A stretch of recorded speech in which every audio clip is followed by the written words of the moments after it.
வணக்கம். ஆகாஷ்வாணி புதுச்சேரி மாநில செய்திகள் வாசிப்பவர் கிருஷ்ணமூர்த்தி ராமசுப்ரமணியன்.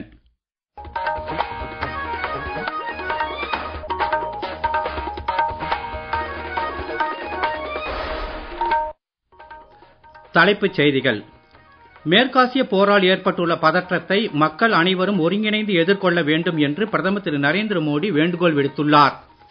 கோடை வெப்பம் அதிகரித்து வரும் வேளையில் அனைவரும் தண்ணீரை பாதுகாக்க வேண்டியதன் அவசியத்தை பிரதமர் திரு நரேந்திர மோடி வலியுறுத்தியுள்ளார். கிறிஸ்தவர்கள் கடைபிடிக்கும் குருத்தோலை ஞாயிறு இன்று கொண்டாடப்பட்டது. காரைக்கால் மாவட்டத்தில் வடக்கு மற்றும் தெற்கு பகுதியில் வாக்காளர் தகவல் சீட்டு வழங்குவது குறித்த ஆலோசனைக் கூட்டம் இன்று நடைபெற்றது. இனி விரிவான செய்திகள். மேற்கு ஆசியாவில் நிலவும் போர் பதற்றம் காரணமாக பெட்ரோல் டீசல் விநியோகத்தில் நெருக்கடி உருவாகி உள்ளதாக பிரதமர் திரு நரேந்திர மோடி தெரிவித்துள்ளார். அவர் இன்று காலை 132வது மனதின் குரல் நிகழ்ச்சியில் நாட்டு மக்களுடன் தமது எண்ணங்களை பகிர்ந்து கொண்டார். இந்தியாவின் எரிசக்தி தேவைகளின் முக்கிய மையமாக இப்பிராந்தியங்கள் திகழ்வதால் இது ஒரு சவாலான காலகட்டம் என்றும் அவர் கூறினார். இந்தியாவின் உலகளாவிய உறவுகள் மற்றும் பல்வேறு நாடுகளின் ஆதரவு, கடந்த 10 ஆண்டுகளில் புதுடெல்லி கட்டமைத்துள்ள பலம் ஆகியவை இந்த சூழ்நிலைகளை எதிர்கொள்ள உதவி உள்ளதாக அவர் தெரிவித்தார். கோவிட் பெருந்தொற்றின் போது இந்தியா வெற்றி கண்டதைப் போலவே இந்த கடினமான சூழ்நிலைகளில் இருந்தும் நாடு வெற்றி பெறும் என்றும் அவர் கூறினார். லட்சக்கணக்கான இந்தியர்கள் வளைகுடா நாடுகளில் வசிப்பதாக குறிப்பிட்ட பிரதமர், 1 கோடிக்கும் அதிகமான இந்தியர்களுக்கு அனைத்து விதமான உதவிகளையும் வழங்கி வரும் அந்த நாடுகளுக்கு நன்றி தெரிவித்தார். இந்த சவாலை அனைவரும் ஒருங்கிணைந்து எதிர்கொள்ள வேண்டும் என்றும் அவர் கேட்டுக்கொண்டார். இந்த விவகாரத்தை அரசியல் ஆக்குபவர்களை விமர்சித்த பிரதமர், அவர்கள் அவ்வாறு செய்வதை தவிர்க்க வேண்டும் என்றும் கேட்டுக்கொண்டார். இது 140 கோடி மக்களின் நலன் சார்ந்தது என்றும் இதில் அரசியலுக்கு இடமில்லை என்றும் அவர் கூறினார். வதந்திகளை ஏற்படுத்துபவர்கள் நாட்டிற்கு பெரும் பாதிப்பை ஏற்படுத்துகிறார்கள் என்றும் அவர் கூறினார். அனைத்து குடிமக்களும் விழிப்புடன் இருக்குமாறும் வதந்திகளை நம்ப வேண்டாம் என்றும் அவர் கேட்டுக்கொண்டார். அரசால் வழங்கப்படும் தொடர்ச்சியான தகவல்களை மட்டுமே நம்ப வேண்டும் என்றும் பிரதமர் கேட்டுக்கொண்டார். கோடை வெப்பம் அதிகரித்து வரும் இந்த சூழலில் நீரை பாதுகாக்க வேண்டியதன் அவசியத்தை பிரதமர் திரு நரேந்திர மோடி வலியுறுத்தியுள்ளார். இது குறித்த கூடுதல் தகவல்கள். கடந்த 11 ஆண்டுகளில் நீர் சேமிப்பு இயக்கம் காரணமாக மக்களிடையே அதிக அளவில் நீர் பராமரிப்பு குறித்த விழிப்புணர்வு ஏற்பட்டுள்ளதாக அவர் தெரிவித்தார். இந்த இயக்கம் காரணமாக நாடு முழுவதும் சுமார் 50 லட்சம் செயற்கை நீர் சேமிப்பு கட்டமைப்புகள் உருவாக்கப்பட்டுள்ளதாகவும் அவர் தெரிவித்தார். இதன் மூலம் சுமார் 70,000 அமிர்த நீர்நிலைகள் உருவாக்கப்பட்டுள்ளன என்றும் பிரதமர் குறிப்பிட்டார். இந்த நீர்நிலைகளை சுத்தம் செய்யும் பணிகள் தற்போது நடைபெற்று வருவதாக அவர் கூறினார். மேலும் மீனவர்கள் நாட்டின் அடித்தளங்கள் என்று கூறிய பிரதமர், அவர்களின் நலனில் மத்திய அரசு அதிக அக்கறை செலுத்தி வருவதாக தெரிவித்தார். அரசின் முயற்சிகளால் மீன்வளம் தன்னிறைவு பெற்றுள்ளது என்றும் அவர் கூறினார். மீன்வளம், கடற்பாசி போன்ற துறைகளில் புதுமைகள் ஏற்படுத்தப்பட்டு மீனவ சகோதர சகோதரிகள் தற்சார்பு உடையவர்களாக மாறியுள்ளனர் என்றும் பிரதமர் குறிப்பிட்டார். மீன்வளம், மீன் பதப்படுத்துதல் போன்றவற்றில் ஈடுபட்டு ஆதாயம் அடைந்த சிலரது வெற்றி கதைகளையும் அவர் பட்டியலிட்டார். சின்ன சின்ன முயற்சிகளும் பெரிய மாற்றங்களை உருவாக்கி வருவதாக அவர் தெரிவித்தார். மரம் நடும் நிகழ்ச்சியில் ஒரே மணி நேரத்தில் 2,51,000 மரங்கள் நடப்பட்டு புதிய கின்னஸ் சாதனை நிகழ்த்தப்பட்டதாக பிரதமர் குறிப்பிட்டார். அன்னையின் பெயரில் ஒரு மரம் நடுவோம் என்ற இயக்கத்தின் மூலம் கோடிக்கணக்கான மரங்கள் நடப்பட்டதாக பிரதமர் மேலும் தெரிவித்தார். பிரதமரின் சூரிய வீடுகள் கட்டும் திட்டத்தின் மூலம் நாட்டில் புரட்சி ஏற்பட்டுள்ளதாக பிரதமர் தெரிவித்தார். இந்த திட்டத்தில் மக்கள் அனைவரும் அங்கம் வகிக்க வேண்டும் என்றும் அவர் கேட்டுக்கொண்டார். இதனால் மக்களின் வாழ்வில் மிகப்பெரிய மாற்றம் ஏற்பட்டு இருப்பதாக அவர் தெரிவித்தார். நாகாலாந்தில் சமுதாய விதை வங்கியில் பாரம்பரிய ரக விதைகள் பாதுகாக்கப்பட்டு வருவதாக பிரதமர் தெரிவித்தார். 150க்கும் மேற்பட்ட பாரம்பரிய விதை ரகங்கள் நாகாலாந்து மாநில கிராமங்களில் பாதுகாக்கப்பட்டு வருவதையும் அவர் சுட்டிக்காட்டினார். மேலும் விளையாட்டுத் துறையில் ஏற்பட்டுள்ள மாற்றங்கள் குறித்தும் பிரதமர் பட்டியலிட்டார். T20 உலகக்கோப்பையை இந்தியா வென்றது, ஜம்மு காஷ்மீர் கிரிக்கெட் அணி முதலாக ரஞ்சி கோப்பையை வென்றது ஆகியவைகள் விளையாட்டுத் துறையில் மிகப்பெரிய சாதனைகள் என்றும் அவர் குறிப்பிட்டார். மேலும் பிரதமர் தமது உரையில் உடல் நலம் மற்றும் உடல் தகுதிக்கு முக்கியத்துவம் அளித்து பேசினார். சர்வதேச யோகா தினத்தை முன்னிட்டு மக்கள் ஆரோக்கியமான வாழ்க்கை முறைகளை பின்பற்றவும், சர்க்கரை, எண்ணெய் பயன்பாட்டை குறைக்கவும், யோகாவை கற்றுக்கொள்ளவும் வலியுறுத்தினார். கிறிஸ்தவர்கள் கடைபிடிக்கும் 40 நாட்கள் தவக்காலத்தின் கடைசி ஞாயிற்றுக்கிழமையில் குருத்தோலை ஞாயிறு கடைபிடிக்கப்படுகிறது. இந்த தினம் புனித வாரத்தின் தொடக்கத்தை குறிக்கிறது. இயேசு கிறிஸ்து சிலுவையில் அறையப்படுவதற்கு முன்னர் ஜெருசலேமுக்குள் வெற்றி பவனியாக நுழைந்ததை நினைவு கூறும் வகையில் குருத்தோலை ஞாயிறு இன்று நாட்டின் பல்வேறு பகுதிகளில் கொண்டாடப்படுகிறது. நாட்டின் வெவ்வேறு தேவாலயங்களில் சிறப்பு பிரார்த்தனைகளும் ஊர்வலங்களும் நடைபெற்றன. இந்நாளில் கிறிஸ்தவர்கள் தங்கள் கைகளில் குருத்தோலைகளை ஏந்தி ஊர்வலமாக ஓசன்னா என்ற பாடலை பாடிச் செல்வர். கத்தோலிக்க தேவாலயங்களில் இன்று காலை இந்நிகழ்வு நடைபெற்றது. நீங்கள் கேட்டுக்கொண்டிருப்பது மாநில செய்திகள்.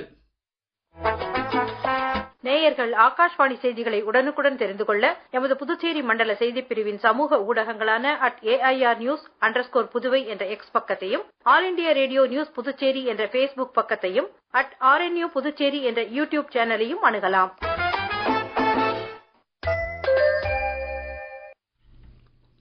மேற்கு ஆசியாவில் உருவாகி வரும் சூழலை கருத்தில் கொண்டு முன்னெச்சரிக்கையுடன் கூடிய ஒருங்கிணைந்த மற்றும் தொலைநோக்கு பார்வை அவசியம் என்று பாதுகாப்பு அமைச்சர் திரு ராஜ்நாத் சிங் கூறியுள்ளார். நேற்று மாலை புதுடெல்லியில் பல மூத்த அமைச்சர்கள் அடங்கிய முறைசாரா அமைச்சர்கள் குழுவின் கூட்டத்திற்கு தலைமை தாங்கி பேசிய அவர் இதனை தெரிவித்தார். இக்கூட்டத்தில் மத்திய அமைச்சர்கள் திருமதி நிர்மலா சீதாராமன், திரு ஹர்தீப் சிங் புரி, திரு JB நட்டா, திரு ஜிதேந்திர சிங், திரு K ராம்மோகன் நாயுடு உள்ளிட்டோர் கலந்து கொண்டனர். மேற்கு ஆசியாவில் நடைபெற்று வரும் மோதலின் பின்னணியில் எரிசக்தி விநியோகத்திற்கான அபாயங்கள், அத்தியாவசிய பொருட்களின் உள்நாட்டு இருப்பு ஆகியவற்றை ஆய்வு செய்வதற்காக இக்கூட்டம் நடத்தப்பட்டதாக அவர் தெரிவித்தார்.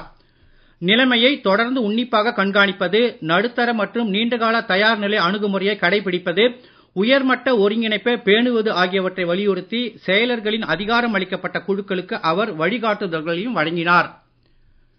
இந்தியாவின் பழங்குடியின சமூகங்கள் இயற்கையுடனான நல்லிணக்கத்தின் சக்தி வாய்ந்த அடையாளமாக திகழ்கின்றன என்றும், சுற்றுச்சூழல் பாதுகாப்பு மற்றும் கலாச்சார பாதுகாப்பில் முக்கிய பங்கு வகிக்கின்றன என்றும் பழங்குடியினர் விவகாரங்கள் துறை இணையமைச்சர் திரு துர்காதாஸ் உய்கே கூறியுள்ளார். புதுடெல்லியில் இன்று நடைபெற்ற பாரத பழங்குடியினர் மாநாட்டில் பங்கேற்று பேசிய அவர், பழங்குடியின சமூகங்கள் பல நூற்றாண்டுகளாக காடுகள், நீர், நிலம் மற்றும் பல்லுயிர் பெருக்கத்தின் சமநிலையில் வாழ்ந்து வருவதாக தெரிவித்தார். அவர்களின் பாரம்பரிய அறிவு மற்றும் நிலையான வாழ்க்கை முறை உலகிற்கு மதிப்புமிக்க அனுபவங்களை வழங்கி வருவதாக அவர் தெரிவித்தார். இடைத்தரகர்கள் பழங்குடியின மக்களின் உற்பத்தி பொருட்களான மொஹுவா, டெண்டு இலைகள், தேன், அரக்கு மற்றும் சால் விதைகள் போன்றவற்றை குறைந்த விலைக்கு வாங்குவதன் மூலம் அவர்களுக்கு சரியான வருமானம் கிடைக்கவில்லை என்றும் அவர் கூறினார். பதப்படுத்துதல், பேக்கேஜிங் மற்றும் சந்தைப்படுத்துதல் ஆகியவற்றில் அவர்களுக்கு போதிய பயிற்சி அளிப்பதன் மூலம் அவர்களின் வாழ்வு மேம்படும் என்றும் தெரிவித்தார். அவர்களின் வாழ்வு மேம்பட சுய உதவி குழுக்களை கொண்டு தொடர்ந்து மதிப்பீடு செய்ய வேண்டும் என்றும் அவர் கேட்டுக்கொண்டார்.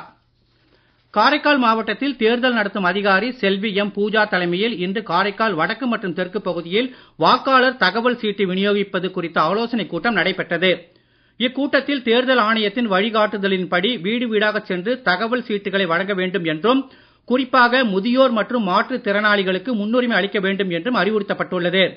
மேலும் தேர்தல் தினத்தன்று வாக்களிக்க செல்லும் போது தேர்தல் ஆணையத்தால் அங்கீகரிக்கப்பட்ட 12 அடையாள ஆவணங்களில் ஏதேனும் ஒன்றை கட்டாயம் எடுத்து வருவது குறித்தும் தெரிவிக்கப்பட்டது. கேரள மாநிலத்தில் வருகிற 9ஆம் தேதி சட்டமன்ற தேர்தலுக்கான வாக்குப்பதிவு நடைபெற உள்ளது. தேர்தலை முன்னிட்டு பிஜேபி மூத்த தலைவர்களில் ஒருவரும் பிரதமருமான திரு நரேந்திர மோடி இன்று கேரள மாநிலத்தில் தேர்தல் பிரச்சாரம் மேற்கொள்கிறார். பாலக்காட்டில் நடைபெற்ற பேரணியில் அவர் பங்கேற்றார். திருச்சூரில் நடைபெறும் சாலை பேரணியிலும் அவர் பங்கேற்கிறார். இது தொடர்பாக சமூக ஊடக பதிவில் பிரதமர் கூறுகையில், கேரளாவின் மனநிலை தேசிய ஜனநாயக கூட்டணிக்கு சாதகமாக இருப்பதாக தெரிவித்தார். இடது ஜனநாயக முன்னணி மற்றும் ஐக்கிய ஜனநாயக முன்னணி ஆகியவற்றின் மோசமான ஆட்சியால் மக்கள் சலிப்படைந்து விட்டதாக அவர் தெரிவித்தார். இது குறித்த கூடுதல் தகவல்கள். பிரதமர் திரு நரேந்திர மோடி கோயமுத்தூரிலிருந்து ஹெலிகாப்டர் மூலம் தனது கேரள பயணத்தை தொடங்கி பாலக்காட்டில் உள்ள மெர்சி கல்லூரி மைதானத்தில் தரையிறங்கினார். அங்கிருந்து சாலை மார்க்கமாக விழா நடைபெறும் மைதானத்திற்கு செல்கிறார். பின்னர் அங்கு நடைபெறும் வரவேற்பு நிகழ்ச்சியை தொடர்ந்து கோட்டை மைதானத்தில் நடைபெறும் விழாவில் பிரதமர் உரையாற்றுகிறார். பின்னர் பாலக்காடு மாவட்டத்தைச் சேர்ந்த உள்ளூர் NDA வேட்பாளர்களுடன் பிரதமர் கலந்துரையாடுகிறார். பின்னர் திருச்சூர் மாவட்டத்திற்கு சென்று வாகன பேரணியில் பங்கேற்கிறார். திருச்சூர் மாவட்டத்தைச் சேர்ந்த NDA வேட்பாளர்களும் இந்த நிகழ்ச்சியில் பங்கேற்க உள்ளனர். IPL கிரிக்கெட் போட்டியில் மும்பை இந்தியன்ஸ் அணியும் கொல்கத்தா நைட் ரைடர்ஸ் அணியும் இன்று மும்பை வான்கடே மைதானத்தில் மோதுகின்றன. போட்டி இன்று இரவு 7:30 மணிக்கு தொடங்க உள்ளது.